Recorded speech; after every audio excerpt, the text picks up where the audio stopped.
Hello viewers, it's me Kulsum Ahmed. Today we are going to learn about demand.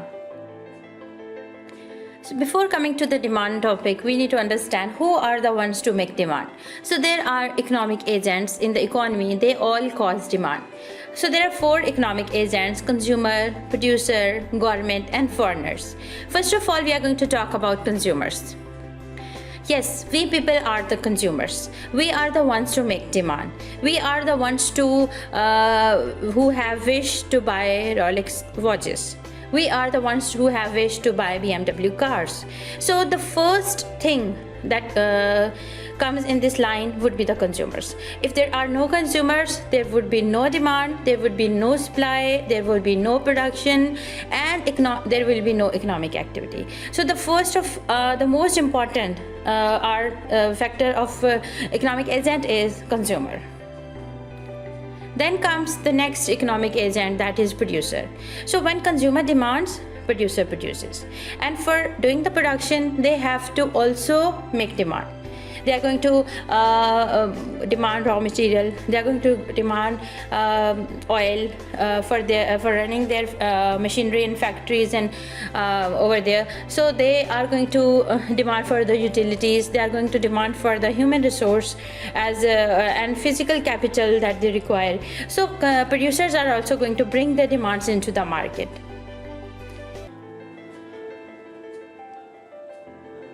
Then comes government. Government is the next economic agent. Government is the one to facilitate the consumer and producer. Government is there to make laws. Government is there to bring fiscal policy and monetary policy. They are going to provide you all the important products. Like if we are going to demand more and more oil, so that oil will be brought into your country by government. So government has to provide you everything that you require. That you can't have but you require. Then comes the foreigners. Foreigner come to your country in two shapes. Like they come as a visitor when they are going to be a tourist, they come to visit your country, and they come as a businessman when they want to make some foreign direct investment, when they want to make a joint venture. So they also come to your country. Whenever, in whatever shape they are coming, they are also bringing demand to your country.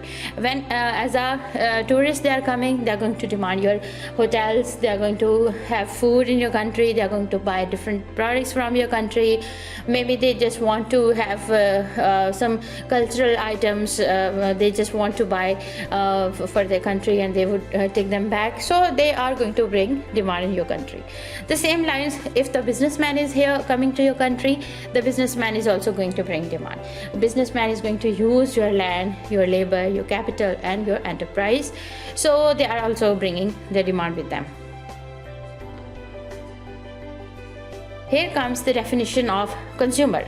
So consumer is a broad label for any individual or household that uses goods and services generated within the economy. So consumer is the one, like we people are consumers. We are demanding so many things. We have household appliances at our home, we have furniture at our home, we want to buy new clothes, we want to buy new shoes. So we have many demands, and all the demands are actually the consumer demands. Now comes the next thing, that is what actually demand is. How would we elaborate it? So demand, for having a demand, we should have two things first. First of all, want. For example, if a person doesn't want to buy BMW car, we won't say that he has a demand of buying the BMW car. On the other hand, if a person wants to buy BMW car, but he doesn't have money to buy that, it means that person doesn't have the demand. So for having a demand, we should have two things combined, that is willingness and ability. We should have a want with us, and we should have affordability, money with us, so that we could buy that. So we should have plan with us to buy the product. So we are going to have willingness and ability to buy something. When we are going to combine these two things, we are going to get quantity demand. So for having a quantity demand, we should have wish to buy and ability to buy in terms of money.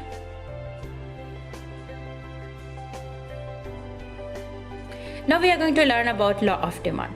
Other things remaining the same. The higher the price of a good, the smaller is the quantity demanded. And the lower the price of a good, the greater is the quantity demanded. It means there is negative or inverse relationship between price and quantity demand. When price is high, we are going to demand less, because we feel that we are going to waste our money, or we may feel like we may withdraw the demand of that product because we feel its price is very high. Then comes when prices are decreasing or they are low, we will be demanding more. As you have noticed, while in Black Friday sale, people rush to the markets, they just want to buy the things because they feel that they are going to get benefit of those low prices. So it means this is going to be a good signal for the consumers, and they would be just willing and able to buy, and they would go to the markets and buy and enjoy the product. Now we are going to have a demand schedule. We have pairs like A, B, C, D, and E. And we have prices of cornflakes, that is 25, 20, 15, 10, and 5. And we have demand of cornflake, that is 20, 40, 60, 80, and 100. So you have seen that as the prices was decreasing, the quantity demand of cornflake increased. Now we are going to have a demand curve. On x-axis, we are going to have quantity demand, that is a dependent variable. Because it is going to depend upon price, we are going to first see the price, and then we will decide about how much units we want to buy. On other hand, we have price. Price is an independent variable. It doesn't depend upon quantity demand. Rather, it moves by itself up and down, and quantity demand is going to be decided after seeing the price. So let's have the demand curve. When the price was 25, we were willing to buy 20 items. When price decreased to 20, we are willing to buy 40 items. When the price decreased to 15, we are willing to buy 60 items. And when price decreased to 10, we are willing to buy 80 items. Then price decreased to 5, and we are just willing to buy 100 items. It means as well as the price was decreasing, our demand was increasing. And when we are going to combine all these points, we are going to have demand curve. That is DD curve, or we call it demand curve. It slopes downward because it has negative relationship. It shows negative relationship of price and quantity demand. Now we are going to have two further divisions of that. The first thing is extension in quantity demand. Another thing is contraction in quantity demand. Let's see what is extension. So in extension, while making diagram, first of all, the very first thing that we have to do is to start from x-axis and y-axis. On x-axis, we are going to have quantity demand. On y-axis, we are going to have price. Let's see how extension occurs. When the price was 20, we were willing to buy 100 items. When the price decreased to 10, we are now willing to buy 200 items. So we moved from point A to point B. And this thing is called extension in quantity demand. As you can see that the demand has increased or extended from 100 to 200. Now let's see what about the contraction. Same things. 20, and we have the quantity demand of 100. Then as the price decreased, or you can say, oh sorry, it is increasing. So from 10, the first price we are going to consider 10, and the second price we are going to consider 20.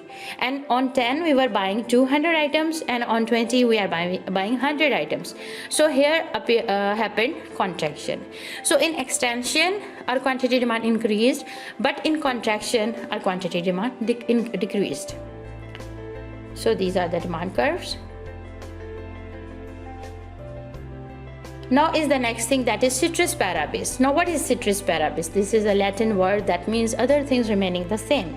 Now for having a demand curve, we should have some things we are going to keep them silent or constant. That is, quantity is the function of taste, weather, fashion, future needs, size of population, trade agreements, substitute goods, complementary goods, etc. So it means that previously we have learned if price increases, quantity demand decreases. So that was the law of demand. But over here we are going away from the law of demand. We are going to consider certain other things that may be active, and that may change our demand decision. So now these are called determinants. So firstly, we have learned about price as a factor, and now we are going to see that there are non-price factors. So price factor was price increases, quantity demand decreases, price decreases, quantity demand increases, and that was about law of demand. But over here we have non-price factors. Now what are the non-price factors? The first thing is need. A thing that we are entire need of, that we can't leave the demand of that thing only because of price. The example is a patient who needs insulin every day. He can't leave his demand because the price is increasing. Rather, he will be using the same quantity because it is his need. He can't stop buying that thing. The next thing is income. As you consider, you may feel that my income is going to increase in future. You may right now you can't wait for the prices. Rather, you would buy more and more, as it happens when we have Christmas, when we have Eids. So we do buy so many things. We don't consider about the price. We simply buy. We don't consider about anything else. Then comes preferences, a thing that is in our priority. For example, for a person, health and education is the priority. No matter education becomes expensive or health becomes expensive, we will have to have those things because these are our priorities. Then comes price of substitute goods. So we need to consider, if we want to buy one thing, what about the substitute good? If the price of substitute good falls, we may switch the demand. If the price of substitute is increasing, we may increase the demand of that X item, because we are going to see that the substitute is getting expensive. Why not to buy this thing? So this happens with the substitute goods. Then comes price of complementary goods. If oil is getting expensive, the demand of cars may decrease. Then comes expectations. If we have expectation that in future government is going to subsidize something, we may and its prices may fall down. So you may currently switch off the demand. You may just wait for the right time. So so there are many things that happen. We are going to have a higher expectation or lower expectation. So we are going to decide about our demand by ourselves. Then comes change in demand or shift in the curve. So change in demand and shift in the curve are the same things. Let's see what are these. So we are having x-axis and y-axis as the same I have told you before. We have the one curve that I have this is falling down, and it has because price has negative relationship with quantity demand, so it is also clear. Now let's see what the next thing is. Then we are having D2 curve, and the arrow is showing that overall demand has increased. Now see, this thing happened because of non-price factor, means either taste has changed, either consumer priorities have changed, either fashion has changed, either income has changed, or anything has happened that has positively affected the demand of consumer. So if things are happening positively, we are going to increase the demand. So we are going away from 0 point, that is the initial point. Now over here comes the fall in demand curve. Anything happened, for example, that in summers we don't need to buy sweaters, so demand of sweater in summers falls. This fall is not because of price, but this fall is because of weather. Because of warm weather, we need not to buy sweaters. So this happens. So this is the example of decrease in demand. Now we are having market demand curve. We are having form A, B, C, and then market demand curve. So let's see what happens in form A. When the price was 10, firm was demanding 100 items. When the price decreased to 5, firm is demanding 200 items. So overall demand has increased. Then comes about form B. If the price was 10, they were demanding 200. When the price decreased to 5, they were demanding 400. And this is the demand curve of form B. Then comes the demand curve of C. When the price was 10, they were demanding 500, and when the price decreased to 5, they were demanding more, that is 800. So this is going to be the demand curve of form C. Now what is the market demand curve? So market demand curve is actually the sum of all individual demand curves. So when the price was 10, firm A was demanding 100, firm B was demanding 200, firm C was demanding 500. So we are going to combine all these demands and we will get 800, that is accumulated demand in the market. When the price decreased, the firm A demanded 200 over there when the price decreased to 5, and on that point firm B was demanding 400, firm C was demanding 800, and accumulated we had 1400 demand in the market. So we are going to just see the market demand curve and we will say that in our country or in our area overall demand has increased. So this happens in the market demand curve, that is the sum of individual demand curves. So this was about my video. If you like my video, please like, share and subscribe my channel. Thank you.